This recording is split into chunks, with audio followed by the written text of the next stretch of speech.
ব্যথা পাইবা এরকম করার। হ্যাঁ, আলহামদুলিল্লাহ অনেক আনন্দ বোধ করছে বাচ্চারা, অনেক খুশি তারা।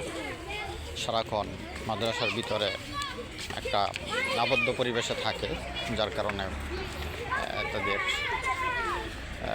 মন অনেকটাই আপনার অবরুদ্ধর মতো মনে হয় তারা মনে করে। এই জন্য তাদেরকে মাঝে মাঝে বাহির করা হয় এবং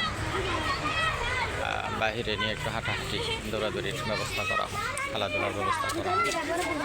তো এতে অনেক ফায়দা। আশা করি অন্যান্য প্রতিষ্ঠান যারা রয়েছেন আপনারাও চাইলে করতে পারেন। এই বিষয়টা একটু খেয়াল করলে এখানে ফজরের পর সর্বোচ্চ 15 থেকে 20 মিনিট এই সময়টা এমনিতেও তারা হয়তো বা মাদ্রাসার ভিতরে বসা থাকে বা শুয়ে থাকে বা নাস্তার সময় দেওয়া হয়। নাস্তার সময় তবে দেওয়া হয় 5-10 মিনিট সময় নাস্তার জন্য দেওয়া হয়, হালকা নাস্তা। তো তারপরে মূলত তাদেরকে বাহিরে আনা হয়। তো চাইলে আপনারাও করতে পারেন। এখানে আসলে শুধু ছাত্র না, ছাত্র ওস্তাদ সবাই একাকার।